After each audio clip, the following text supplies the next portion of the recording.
everyone, welcome back to my channel. My name is Mila, you're at my book nook, and today I am doing just a simple recommendations video for those that are in a reading slump. So books that will get you out of a reading slump. Let's get to it.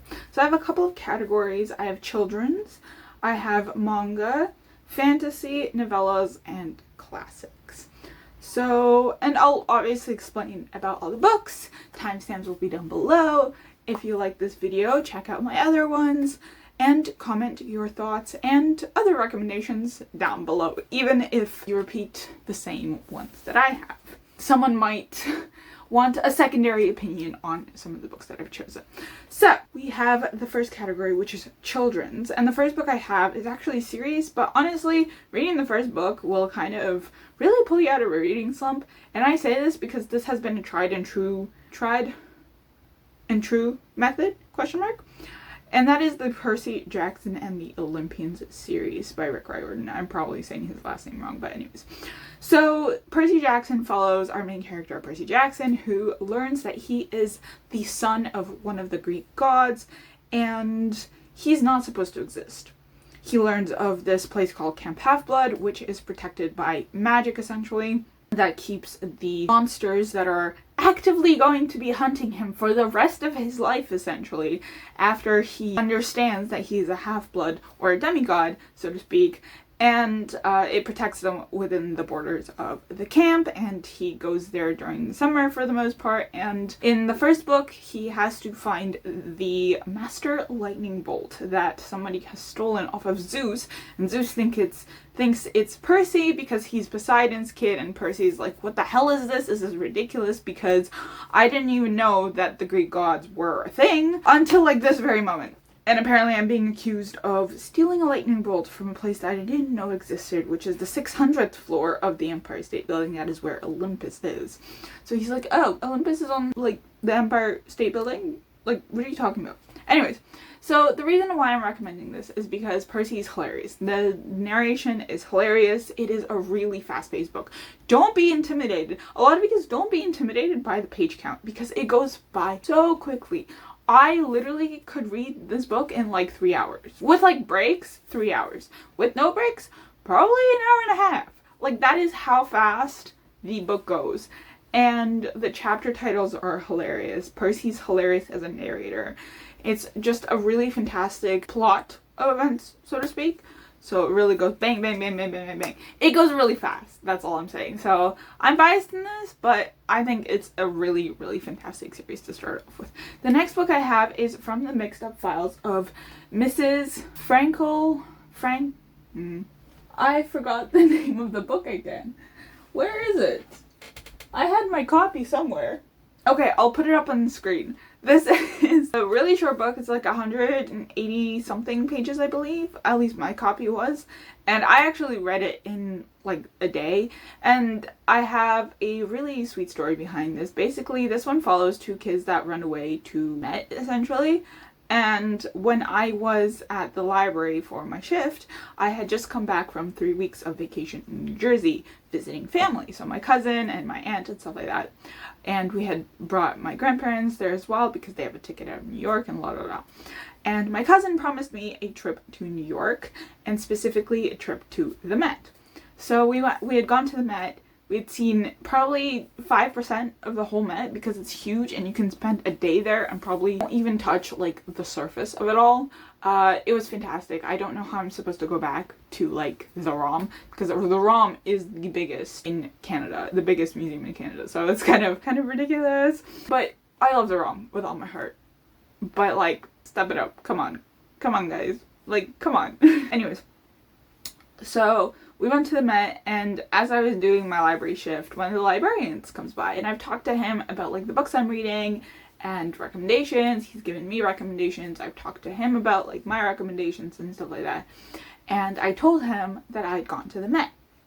And he's like, wow. And he's like, I have a copy of a book that I really loved when I was younger that is set in the Met, and I have an extra copy, so I am going to bring it and give it to you. And so he gave me his copy, and I will post the picture of the specific cover.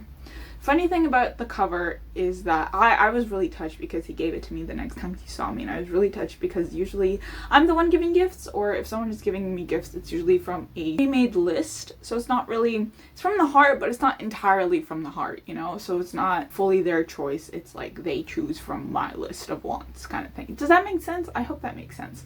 But anyways, so he gave me the book, I read it, and I was looking at the cover, and it's a very specific cover that I don't think pops up very often. Usually the cover is this, but this one had a very different cover, and the funny thing is I was looking at it, like, why does it look familiar?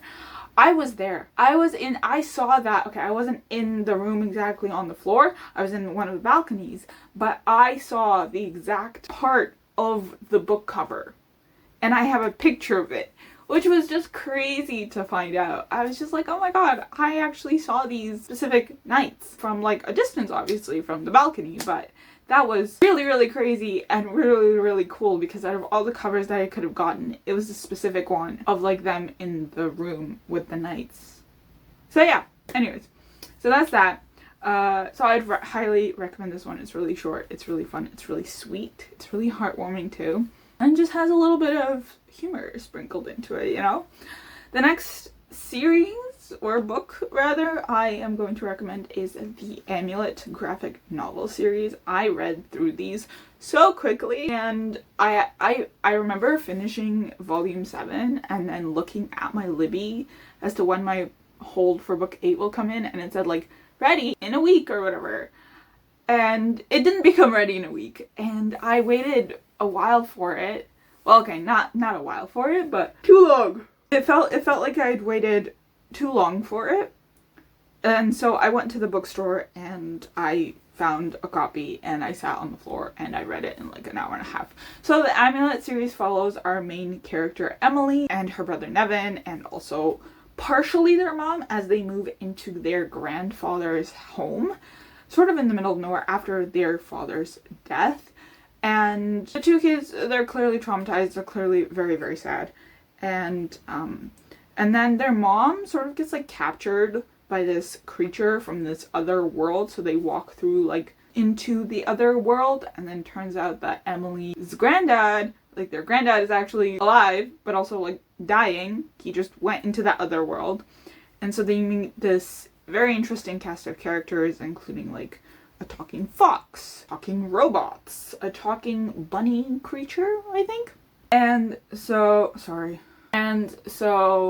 yeah, and turns out Emily has been chosen to be the Stonekeeper, which gives her powers, and Nevin is supposedly the leader of the resistance in the future, so to speak. And so we go through this sort of character arc, plot arc, and I really enjoyed the ending. I know there's some thoughts about the ending, I think, but as a whole, I think I really enjoyed the ending. I think it was a very solid ending as far as Emily's character. That is Amulet. The next series I have, or book, so to speak, is the Explorer Academy series. And this follows our main character, whose name I have forgotten because I didn't look it up before I started this video, which was a mistake on my part, but anyways, I will put up the cover. This follows our main character who gets into this Explorer Academy, and he basically is trying to find out what happened to his mom, because his mom went to the Explorer Academy, she was working for them, and then she died in this mysterious lab accident.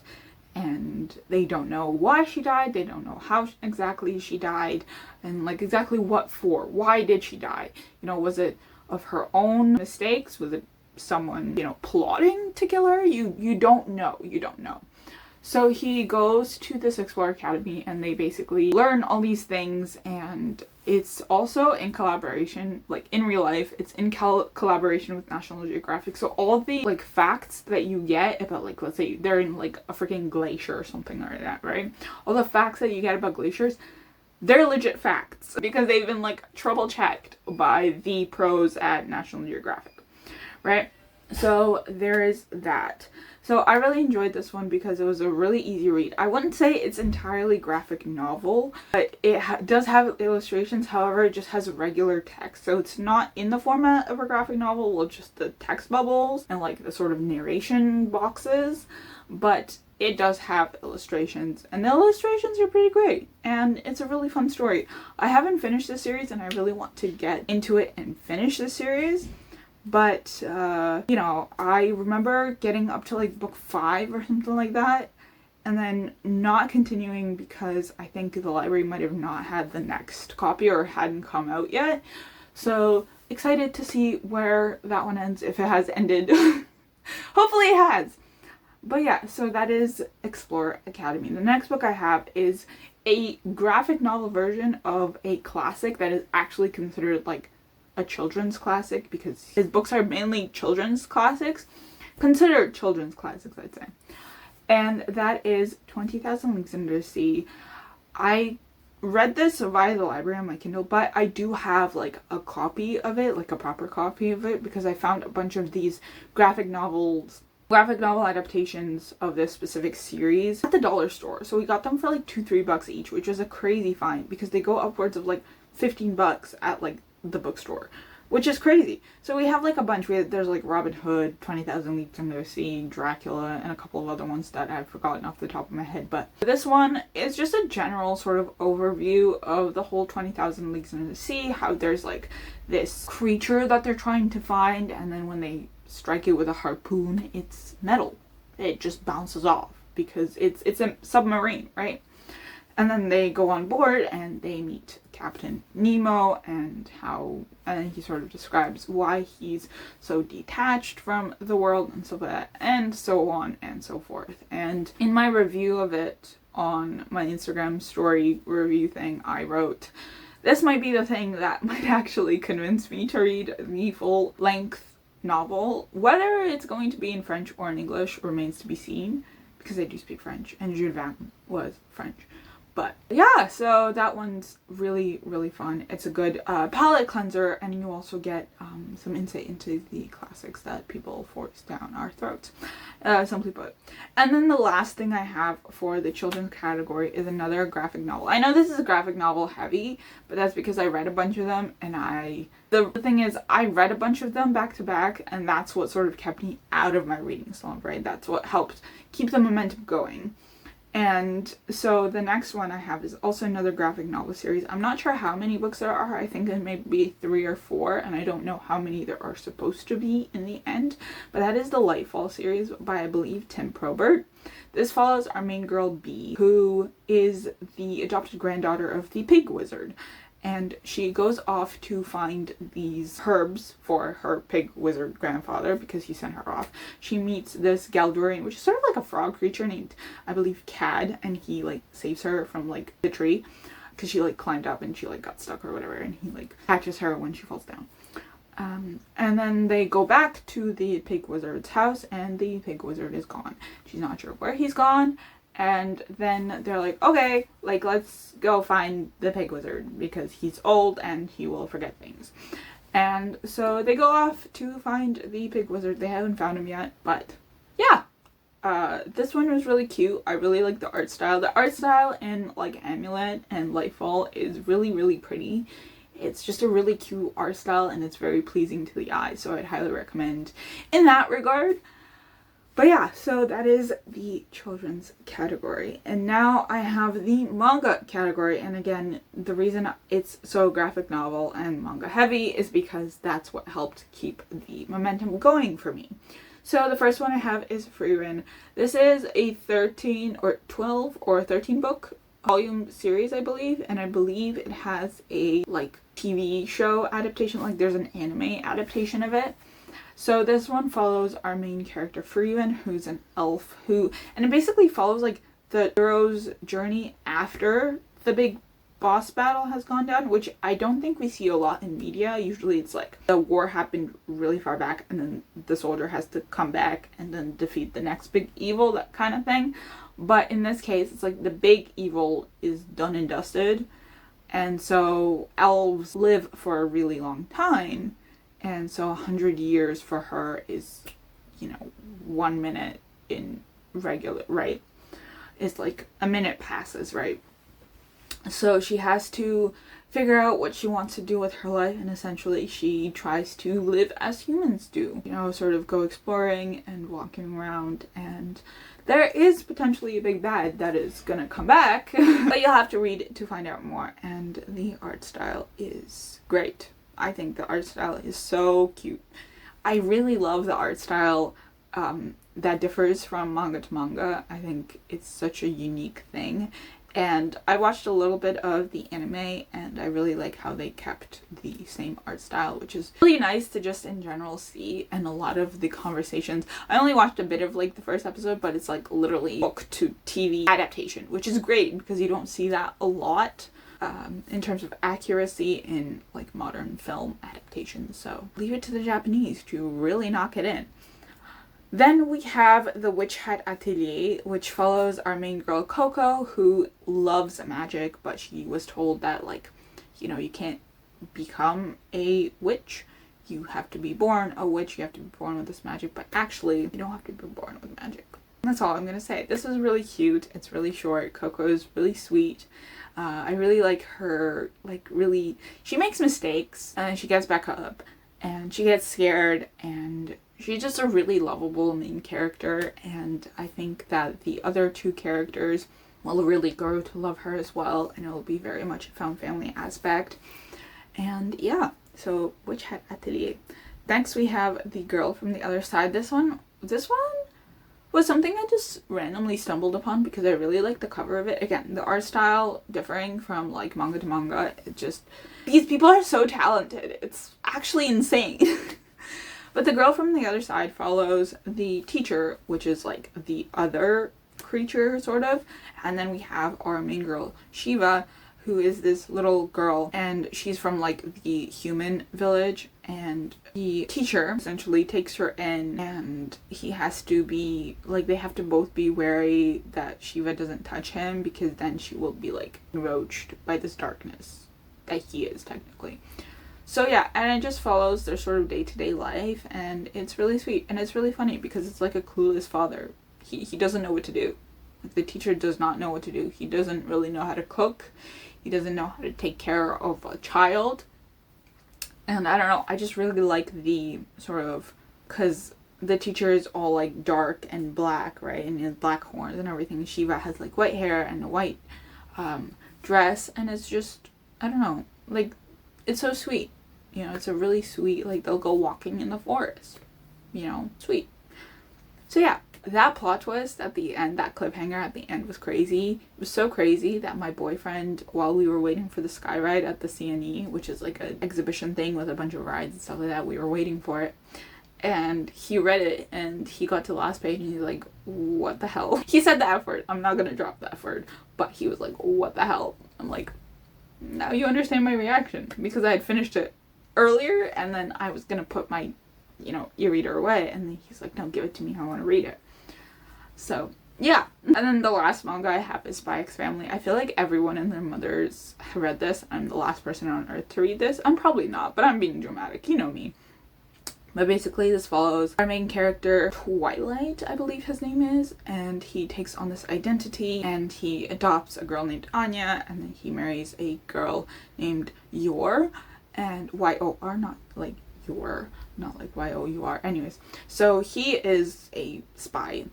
Anya, his daughter, is a telepath, and Yor is a skilled assassin.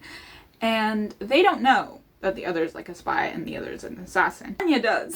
So it's just really funny because they have to pretend to be like this proper family so that he can like complete his mission and infiltrate this like higher up person, you know, and the only way to do that is to play family and to get their daughter into this prestigious academy where the dude's son is.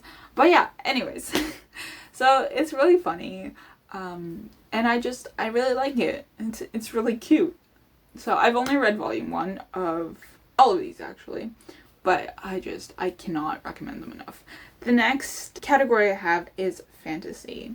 So the first book I have is Where the Dark Stands Still. This is a YA novel that is Slavic and Polish folklore specifically, and we follow our main girl Liska, who is ostracized because she has magic, and there's something in her past that also haunts her.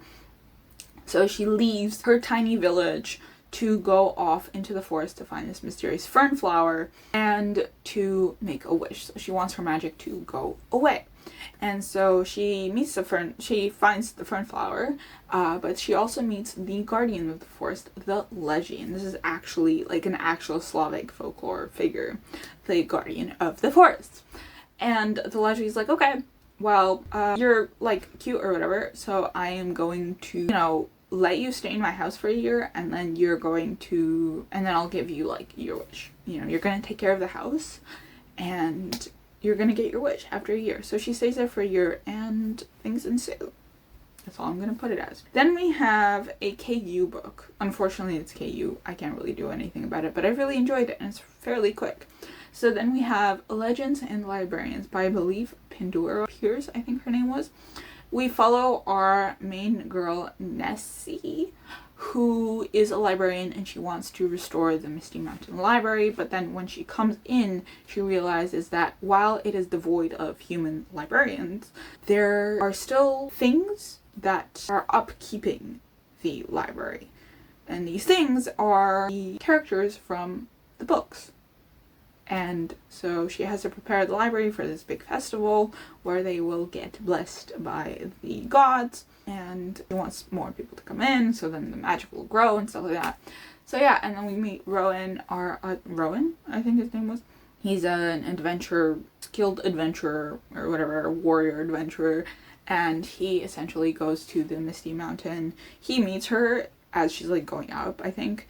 And it's love at first sight for him, basically. But yeah, it's a really sweet story. I don't know if I'm gonna read the second one just because I'm not a huge fan of the, I guess, characters that it follows. But maybe. Who knows? Who knows? Speaking of mythologies and romances, we have the Love Academics series, which is by India Holton. The first book is The Ornithologist's Field Guide to Love, and the second book is The Geographer's Map to Romance. And in the first one, we follow two bird academics who are rivals, and they basically have to go find this bird. And if they find this bird, it's a competition. They will get like full tenure or whatever it's called. And for the main character, this is obviously a huge thing because it's like she's a woman and she's expected to marry and, just like that, right? But she wants to be in academia, and the love interest is just being a pain in the butt. That's all. He doesn't really need it because he's a man. But, so hilarity ensues. In the second one, we follow the love interest's cousin and, like, his love interest, which was interesting. So they're interconnected, but you don't have to read them in order. So in Geographer's Map to Romance, we follow two geographers. Essentially, they're both professors, and it's a marriage of inconvenience, so to speak. And I really like this one. I think I like the second one more than I did the first one. I like them both. I gave them both 5 stars, but I think if we're really talking about it, I really liked Geographer's Map to Romance. I think it was so sweet. So yeah, so I'd highly recommend. They're fairly fast reads, and India Holton just has this fantastic way of writing. It's hilarious, and it just twists everything on its head. It's fantastic. Then we have Sabriel by Garth Nix, and this is the first in the Old Kingdom series, but I feel like you can read it alone because everything that comes post after Sabriel, I believe, is set post Sabriel, except maybe like one is set before. One book follows Sabriel's parents, but I think beyond, like, Lyriel and Porson specifically are set after Sabriel, but you cannot read just Lyriel and not read a Porson. You have to read Lyriel and a Porson, but it's like sort of like a prequel to Lyriel, but you can read just a prequel, that kind of thing. Does that make sense? So I read them back to back because I just enjoyed the story so much. But basically you follow Sabriel, who is the next in line to be like the necromancer, except instead of raising the dead, she puts them back to sleep, right? And there's this big bad that's coming, and she gets a message from her father while she's at school being like, I am in trouble, so she has to go to the Old Kingdom. Basically, the world is divided in two. You have, like, the regular world, so to speak, no magic, very little magic, and then there's a wall, and that separates it from the Old Kingdom, which is very, like, medieval-esque, and they also run on different, like, timelines, so to speak, so it can be spring in like the normal world, and Celestier, I believe it's called, or something like that. And then, or is that the Old Kingdom? And then in the Old Kingdom will be like winter. So she has to leave her school and she has to venture over to the Old Kingdom, except she hasn't been there in such a long time. And she basically finds the family house, and then she meets the cat named Mogget, who is freaking hilarious. And yeah, and then she meets the character Hearthstone as well. And it's great. It's a really fantastic book. It reads pretty fast. It's a little on the darker side, I'm gonna say, but it's a really, really fantastic read for when it was published, I think. And it's great. The audiobooks are fantastic as well. Then we have the novellas. So we have The Night and the Butcher Bird by Alex E. Harris, as well as The Six Deaths of the Saint. I think the best thing to do is go into it blind, okay? Just go into it blind. And then we have Guy Untethered by Fonda Lee, and that is it's like a Persian mythology-esque story. Again, go into all of these like blind, because they're the best when you don't know much about them, or just read the synopsis and just go into it blind. Like, it's great. And then we have All Systems Red, which is the first book in the Murderbot Diaries. We have Fairy Tales of Old Russia. I'm recommending this because it is a short novella of like 5 of the most famous Russian fairy tales, and they're translated by the author himself, and it's retold, and it's just done in such a masterful way, and it's really nostalgic for me. So if you want to get into Russian folklore and you don't know where to start, I would recommend starting here. Then we have The Haunting of Tramcar 15, and that is the precursor novella to A Master of Jinn, which is the full-length novel by the author, and I really enjoyed this one because it actually mentions Tajiks, which was really fun to see. And it's also set in Cairo. It's like an alternate history, and it's really short, and it's really fun. And there's a haunted tram car, and you get to find out why. Then we have Athena's Child, which is a retelling of Medusa, and it is the only retelling you will probably hear me recommend. It's fantastic. It's great. And then we have The Bone Way by Holly J. Underhill, I think it was. And this one is a Sapphic, Orpheus, and Eurydice retelling, which is, it was great. I had fun. It wasn't my favorite, but I had fun. I think it was a really interesting take on the whole Orpheus and Eurydice retelling. So, and then as for classics, I would recommend The Picture of Dorian Gray. It's short, it's pretty to the point, and Dorian is obsessive, and it's great. I don't know what else I can tell you. He trades his soul with the devil, and so a portrait becomes uglier and older, and kind of every time he commits a sin. And yeah, it's kind of great. It's really great to just sit and analyze. And that is it for this video. I hope you enjoyed. Comment your favorites down below if you have any other recommendations, and I will see you. As always, like, comment, and subscribe. Follow me on all my socials, and I will see you in the next one. Happy reading!